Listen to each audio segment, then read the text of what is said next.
شروع اللہ کا نام لے کر جو بڑا مہربان نہایت رحم والا ہے۔ الف لام را، یہ اللہ کی کتاب اور قرآن روشن کی آیتیں ہیں۔ کسی وقت کافر لوگ آرزو کریں گے کہ اے کاش وہ مسلمان ہوتے۔ اے نبی، ان کو ان کے حال پر رہنے دو کہ کھا پی لیں اور فائدے اٹھا لیں، اور لمبی لمبی آرزویں ان کو دنیا میں مشغول کیے رکھیں۔ آخر کار ان کو اس کا انجام معلوم ہو جائے گا۔ اور ہم نے کوئی بستی ہلاک نہیں کی مگر اس کا وقت مقرر لکھا ہوا تھا۔ کوئی امت اپنی مدت مقررہ سے نہ آگے نکل سکتی ہے اور نہ پیچھے رہ سکتی ہے۔ اور کفار کہتے ہیں کہ اے شخص جس پر نصیحت کی کتاب نازل ہوئی ہے، تو دیوانہ ہے۔ اگر تو سچا ہے تو ہمارے پاس فرشتوں کو کیوں نہیں لے آتا؟ کہہ دو ہم فرشتوں کو نازل نہیں کیا کرتے مگر حق کے ساتھ، اور اس وقت ان کو مہلت نہیں ملے گی۔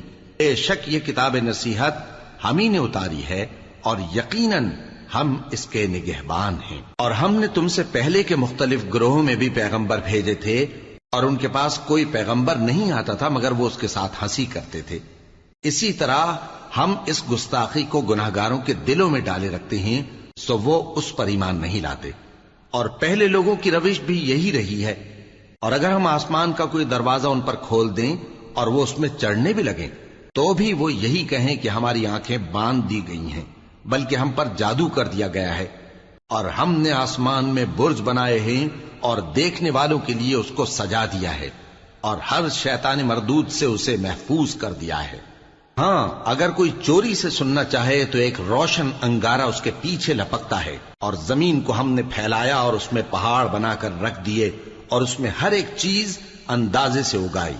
اور ہم نے تمہارے لیے اور ان لوگوں کے لیے جن کو تم روزی نہیں دیتے اس میں معاش کے سامان پیدا کیے، اور ہمارے ہاں ہر چیز کے خزانے ہیں، اور ہم اس کو بمقدار مناسب اتارتے رہتے ہیں۔ اور ہم ہوائیں چلاتے ہیں جو پانی سے بھری ہوئی ہوتی ہیں، سو ہم آسمان سے مے برساتے ہیں، پھر ہم تم کو اس کا پانی پلاتے ہیں، اور تم تو اس کا خزانہ نہیں رکھتے۔ اور یقیناً ہم ہی حیات بخشتے اور ہم ہی موت دیتے ہیں، اور ہم ہی سب کے وارث ہوں گے۔ اور جو لوگ تم میں پہلے گزر چکے ہیں ہم کو معلوم ہے، اور جو پیچھے آنے والے ہیں وہ بھی ہم کو معلوم ہے۔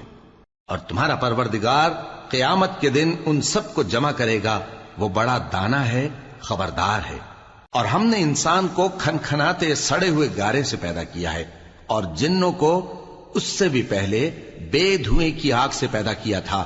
اور وہ وقت قابل ذکر ہے جب تمہارے پروردگار نے فرشتوں سے فرمایا تھا کہ میں کھنکھناتے سڑے ہوئے گارے سے بشر بنانے والا ہوں، بس جب میں اس کو درست کر لوں اور اس میں اپنی طرف سے روح پھونک دوں تو اس کے آگے سجدے میں گر پڑنا۔ چنانچہ فرشتے تو سب کے سب سجدے میں گر پڑے مگر شیطان کہ اس نے سجدہ کرنے والوں کے ساتھ ہونے سے انکار کیا۔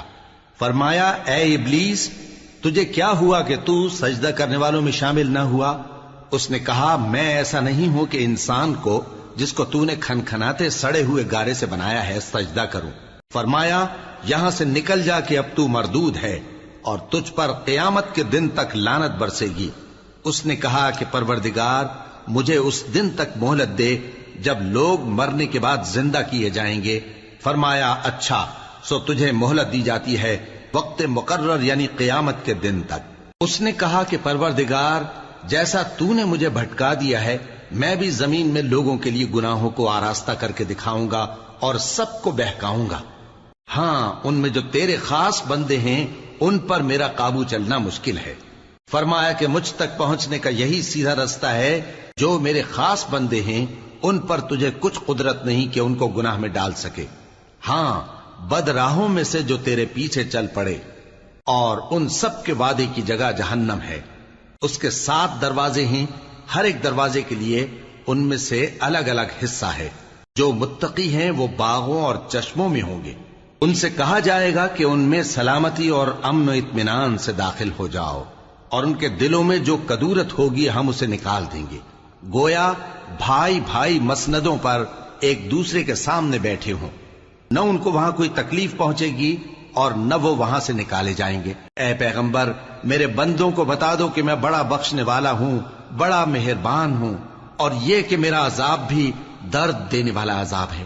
اور ان کو ابراہیم کے مہمانوں کا احوال سنا دو۔ جب وہ ابراہیم کے پاس آئے تو سلام کہا، انہوں نے کہا کہ ہمیں تو تم سے ڈر لگتا ہے۔ مہمانوں نے کہا کہ ڈریے نہیں، ہم آپ کو ایک دانشمند لڑکے کی خوشخبری دیتے ہیں۔ وہ بولے کہ جب مجھے بڑھاپے نے آ پکڑا تو تم خوشخبری دینے لگے، اب کاہے کی خوشخبری دیتے ہو؟ انہوں نے کہا کہ ہم آپ کو سچی خوشخبری دیتے ہیں، سو آپ مایوس نہ ہوں۔ ابراہیم نے کہا کہ اللہ کی رحمت سے مایوس ہونا تو گمراہوں کا کام ہے۔ پھر کہنے لگے کہ فرشتوں، تمہارا اصل کام کیا ہے؟ انہوں نے کہا کہ ہم ایک گناہگار قوم کی طرف بھیجے گئے ہیں کہ اس کو عذاب کریں، مگر لوط کے گھر والے کہ ان سب کو ہم بچا لیں گے، البتہ ان کی بیوی کہ اس کے لیے ہم نے ٹھہرا دیا ہے کہ وہ پیچھے رہ جائے گی۔ پھر جب فرشتے لوط کے گھر آئے تو انہوں نے کہا کہ تم تو ناآشنا سے لوگ ہو۔ وہ بولے کہ نہیں، بلکہ ہم آپ کے پاس وہ چیز لے کر آئے ہیں جس میں لوگ شک کرتے تھے، اور ہم آپ کے پاس یقینی بات لے کر آئے ہیں اور ہم سچ کہتے ہیں۔ تو آپ کچھ رات رہے سے اپنے گھر والوں کو لے نکلیں اور خود ان کے پیچھے چلیں، اور آپ میں سے کوئی شخص پیچھے مڑ کر نہ دیکھے، اور جہاں آپ کو حکم ہو وہاں چلے جائیے۔ اور ہم نے لوط کی طرف وہی بھیجی کہ ان لوگوں کی جڑ صبح ہوتے ہوتے کاٹ دی جائے گی، اور اہل شہر لوط کے پاس خوش خوش دوڑے آئے۔ لوط نے کہا کہ یہ میرے مہمان ہیں، کہیں ان کے بارے میں مجھے رسوا نہ کرنا، اور اللہ سے ڈرو اور میری بے آبروئی نہ کرو۔ وہ بولے، کیا ہم نے تم کو سارے جہان کی حمایت و طرفداری سے منع نہیں کیا؟ انہوں نے کہا کہ اگر تمہیں کرنا ہی ہے تو یہ میری قوم کی لڑکیاں ہیں، ان سے شادی کر لو۔ اے نبی، تمہاری جان کی قسم، وہ اپنی مستی میں مدہوش ہو رہے تھے، سو ان کو سورج نکلتے نکلتے چنگھاڑ نے آ پکڑا، اور ہم نے ان بستیوں کو الٹ کر نیچے اوپر کر دیا اور ان پر کھنگر کی پتھریاں برسائیں۔ بے شک اس قصے میں اہل فراست کے لیے نشانی ہے، اور وہ بستیاں اب تک شام جانے والے سیدھے رستے پر موجود ہیں۔ بے شک اس میں ایمان لانے والوں کے لیے نشانی ہے۔ اور بن کے رہنے والے یعنی قوم شعیب کے لوگ بھی گناہگار تھے، تو ہم نے ان سے بھی بدلہ لیا، اور یہ دونوں شہر کھلے رستے پر موجود ہیں۔ اور وادی ہجر کے رہنے والوں نے بھی پیغمبروں کی تکذیب کی، ہم نے ان کو اپنی نشانیاں دی اور وہ ان سے منہ پھیرتے رہے، اور وہ پہاڑوں کو تراش تراش کر گھر بناتے تھے کہ امن و اطمینان سے رہیں گے۔ آخر زوردار آواز نے ان کو صبح ہوتے ہوتے آ پکڑا، اور جو کام وہ کرتے تھے وہ ان کے کچھ بھی کام نہ آئے۔ اور ہم نے آسمانوں اور زمین کو اور جو مخلوقات ان میں ہے سب کو تدبیر کے ساتھ پیدا کیا ہے، اور قیامت تو ضرور آ کر رہے گی، تو تم ان لوگوں سے اچھی طرح سے درگزر کرو۔ کچھ شک نہیں کہ تمہارا پروردگار ہی سب کچھ پیدا کرنے والا ہے، جاننے والا ہے۔ اور ہم نے تم کو 7 آیتیں جو نماز میں دہرا کر پڑھی جاتی ہیں، یعنی سورہ الحمد اور عظمت والا کلام عطا فرمایا ہے۔ ہم نے کفار کی کئی جماعتوں کو جن کو فوائد دنیاوی سے نوازا ہے، تم ان کی طرف رغبت سے آنکھ اٹھا کر نہ دیکھنا، اور نہ ان کے حال پر رنج و غم کرنا، اور مومنوں کے ساتھ تواضع سے پیش آنا، اور کہہ دو کہ میں تو اعلانیہ ڈر سنانے والا ہوں، اور ہم ان کفار پر اسی طرح عذاب نازل کریں گے جس طرح ان لوگوں پر نازل کیا جنہوں نے تقسیم کر دیا، یعنی قرآن کو کچھ ماننے اور کچھ نہ ماننے سے ٹکڑے ٹکڑے کر ڈالا۔ سو تمہارے پروردگار کی قسم، ہم ان سے ضرور پرسش کریں گے ان کاموں کی جو وہ کرتے رہے۔ پس جو حکم تم کو اللہ کی طرف سے ملا ہے وہ لوگوں کو بے دھڑک سنا دو، اور مشرکوں کا ذرا خیال نہ کرو۔ ہم تمہیں ان لوگوں کے شر سے بچانے کے لیے کافی ہیں جو تم سے ہنسی کرتے ہیں، جو اللہ کے ساتھ کوئی اور معبود قرار دیتی ہیں، سو ان قریب ان کو ان باتوں کا انجام معلوم ہو جائے گا۔